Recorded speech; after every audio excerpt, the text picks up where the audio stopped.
আজি আমি অঙ্কৰ এটা যাদু শিকিম ঠিক আছে অঙ্কৰ যাদু শিকিম কিমান লিখিছো চোৱাচোন পঢ়া কিমান লিখা আছে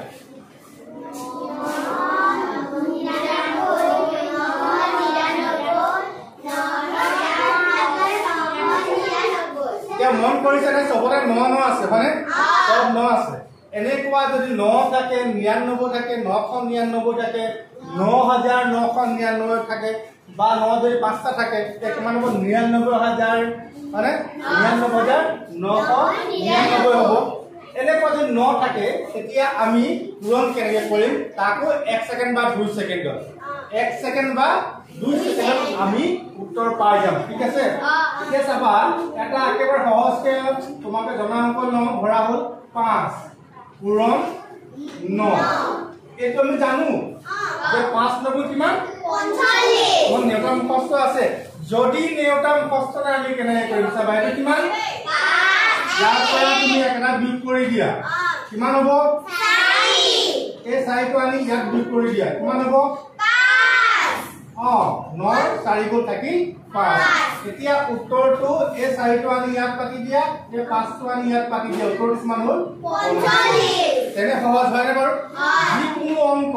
এনেকে যদি 9 থাকে যেলা আমি এই ধৰণে কৰিব পাৰো আৰু এটা মন কৰিবা তোমাক কথা পাজুল লাগি যাব হৰু হৈ আছে যদি 9 টো আগত থাকে 5 টো পাছত থাকে তেতিয়া আমি কেনে কৰিম আমি এই 5 টোৰ পৰা হে একটো যোগ কৰিম ঠিক আছে কিমান হ'ব 4 আৰু এই 4 টো এই 9 পৰা আমি বিয়োগ কৰিম কিমান হ'ব 5 এতিয়া কিন্তু উত্তৰটো ভুলটো ইয়াত আমি এনেকা পাতিছিলো প্ৰথম মানে এতিয়া কিন্তু উত্তৰটো প্ৰথম এই ফালৰ পাতিব লাগিব এইটো 1 নম্বৰ এইটো 2 নম্বৰ এইটা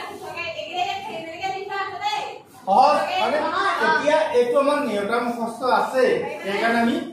গম পাইছো যে পটককে গম পাইছো যে 9 5 গুণ 45 যদি অংকটো অকমান ডাঙৰ হৈ যায় তেতিয়া আমি এইটো নিয়মত কৰিব পাৰিম চাম ঠিক আছে ধৰা হল আমি 54 পূৰণ 99 এই অংকটো কৰিব লাগে 54 পূৰণ 99 আমি কি কৰিম ইয়াৰ পৰা এক এটা বিয়োগ কৰি দিম বিয়োগ কৰিলে কিমান হ'ব 3 5 53 হল হয়নে এই 53 টো আনি আমি ইয়াৰ পৰা বিয়োগ কৰি দিম কিমান হ'ব এতিয়া 9 3 গল থাকিল 9 5 গল থাকিল 4 উত্তৰ কিমান হ'ব 53 আৰু এটো পাতি দিয়া 5 3 4 এটো হ'ল ইয়াৰ উত্তৰ বুজি পাইছা কেনে সহজ কিমান হ'ব লাগিলে আমাক জুনবা দিলে কিমান দিলে ধৰা হ'ল 79 দিলে পূৰণ 99 দিলে এই উত্তৰ কোনটা কিমান হ'ব লাগে আমি ফটাফট কৈ দিম ইয়াৰ পৰা এক এটা বিয়োগ কৰিলো 78 হ'ল 78 টো ইয়াৰ পৰা বিয়োগ কৰিলো 1 2 মানে উত্তৰ কিমান ওলালে এইটো কে সেকেন্ড লাগিলে 2 3 সেকেন্ড খুব বেছি 2 3 সেকেন্ড খুব বেছি 5 সেকেন্ড মানে এনেকুৱা অংক তোমালোকক কিয় শিকাইছো এক নম্বৰটো মজা কথা হয় না তুমি জানিলে আমি একদম 2 3 সেকেন্ড কম সময়তে অংকটো কৈ দিব পাৰো আৰু যেতিয়া তোমালোক ডাঙৰ হবা বৰ্তমান আমাৰ আকৌ অহা বছৰ গুণোৎসৱ হ'ব হয় না গুণোৎসৱত এনেকুৱা যদি অংক দিয়ে তাত আমাৰ এ বি সি ডি কে বিকল্প দিয়া থাকে অপচন দিয়া থাকে তোমাক পটককে কৰিব পাৰিবা হয় না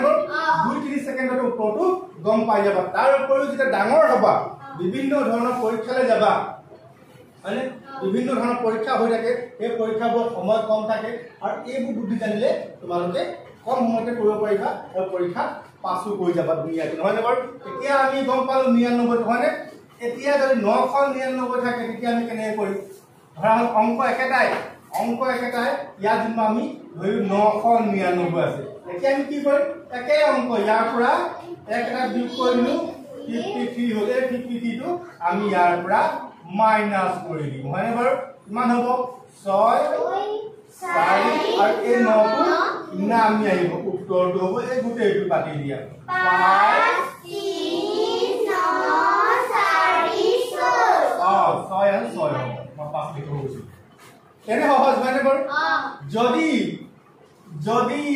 9999 থাকে এতিয়া আমি কেনেকৈ কৰিম ধৰা হল আমাৰ আছে 50 ঠিক আছে পূৰণ 1 2 3 4 এইটো কৰিব লাগে হয়নে বাৰু এই অংকটো কৰিব লাগে এটা কি কৰিম ইয়াৰ পৰা আমি এটা বিয়োগ দি দিম কিমান হ'ব 49 হ'ব হয়নে 49 টো আমি আকৌ ইয়াত বিয়োগ কৰিম কিমান 0 ইয়াত 5 হ'ব হয়নে বাৰু আৰু এই ইয়াত কিমান হ'ব 9 ইয়াত 9 এতিয়া উত্তৰ কিমান হ'ব আমি ইয়াত পাম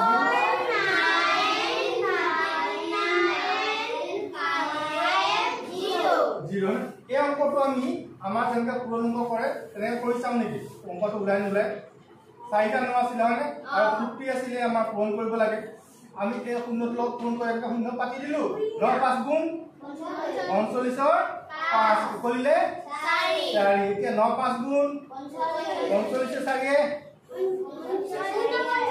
49 হয় না 49 ৰ 9 কৰিলে 4 হয়নে আমাৰ এইটো অংক एक शून्य হৈ গল এটো এটো কইলো এটো লগত এটো কই পালো এতিয়া এটো কৰিব লাগিব হয়নে কিমান 9 5 গুণ 45 হয়নে 9 5 গুণ 45 কিমান যোগ কৰিব লাগিব 4 যোগ কৰিলে কিমান হ'ব 49 আকৌ আমাৰ 4 টো উপলিলে হয়নে আৰু আমি ইয়াৰ লগত আকৌ পূৰণ কৰিব লাগিব 45 এ 4 এ যোগ কৰিলে কিমান হ'ব 49 হয়নে উত্তৰটো কিমান হ'ব মিলিছে নে মিলিছে হয়নে গতিকে আমি এনেকৈ কৰোঁতে বহুত বেছি সময় লাগিছে এইটো কৰোঁতে কম সময় লাগিছে খালি এটা কথা মনত ৰাখিব লাগিব সেইটো কথা হ'ল কি যে যদিহে অকল 9 থাকে তেতিয়াহে আমি এইটো নিয়মত কৰিম যদি কেৱল 9 থাকে মনত ৰাখিব লাগিব সব অংকত এইটো নিয়মত নহ'ব বুজি পাইছা সব অংক এটো নিয়মত নহব যদি ইয়া তোমাক বেলেগ বেলেগ থাকে সংখ্যাটা বেলেগ বেলেগ থাকে ইয়া তোমাৰ 9 লগত তোমাৰ 50 ৰ লগত এনেকে ধৰণৰ আছে মানে এই অংক আকৌ এটো নিয়মত কৰিলে নোলাব পাৰে হয়নে বুজি পাইছা ইয়া সব 9 থাকিব লাগিব ঠিক আছে এটো নিয়মত যদি আমি এনেকে কৰো এটো অংক নোলাই আছে 49 হয়নে এক নম্বৰ ন সাদি 49 টো মাইনাস কৰি দিও কিমান হ'ব 18 9 কলে কিমান থাকিব 9 হয়নে বাৰু আৰু ইয়াত থাকিলে 9 গতিকে 5 ইয়াত থাকিলে 8 গতিকে 8 আহিলে ইয়াত থাকিলে 9 হয়নে বাৰু এতিয়া উত্তৰটো আমি পাব লাগে কিমান 499859 এতিয়া আমি এই অংকটো কৰি চাওঁছো 9908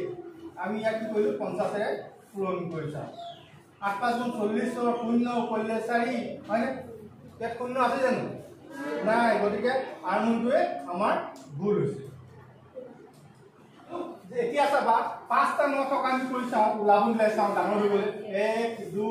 3 4 5 পূৰণ কিহেৰে পাতো ধৰা হ'ল 123 কৰিম ঠিক আছে মানে 123 আমি পূৰণ কৰিম এতিয়া কথা হ'ল যে আগতে আমাৰ এই 123 টি এফালে পাতিছিল হয় নহয় এবাৰ এফালে পাতিছিল আমি এক ইয়াৰ পৰা বিয়োগ কৰিম নেকি নকৰো ইয়াৰ পৰা বিয়োগ কৰিম মানে এক ইয়াৰ পৰা বিয়োগ কৰিলে কিমান হ'ব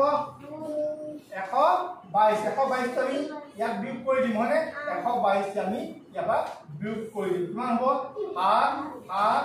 8 9 9 এতিয়া উত্তৰটো কিমান হ'ব তোমাৰ উত্তৰটো কিমান ভুল প্ৰথম এইটো আহিব 1229987 মানে বাৰু সদায় আমি এফালৰ পাতিম মানে এফালৰ পাতিছিলো এইটো সংখ্যা আগত আছিল এই কাৰণে আমি এফালৰ পাতিছিলো এবাৰ এনেকৈ পাতিব লাগিব বুজি পাইছা ঠিক আছে তোমৰা বুঝি নোপোৱাকৈ আছা নেকি জানো হয় নহয় হয় হা ঠিক আছে এতিয়া মই কেইটামান অংক কৈ দিওঁ তোমালোকে পটাপট মোক কৰি দেখুৱাচোন বাৰু এইটো দিবা কি কৰিব লাগিব ইয়াৰ পৰা এক বিয়োগ দিব লাগিব 5 হ'ব আৰু এই 5 টো আনি না ইয়াৰ পৰা আমি বিয়োগ কৰি দিম কিমান হ'ব এতিয়া উত্তৰটো কিমান হ'ব কোৱাচোন পটাপট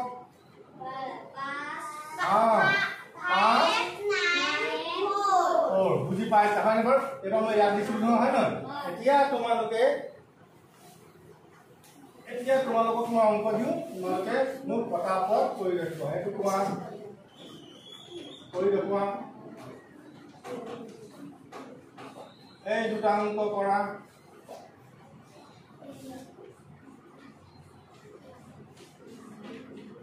ঠিক আছে এই তিনটা অংক দিছো তোমালোকে কৰি দেখুৱা মাত্ৰ সময় দিছো তিনটাৰ কাৰণে মই তোমালোকক 3 মিনিট সময় দিছো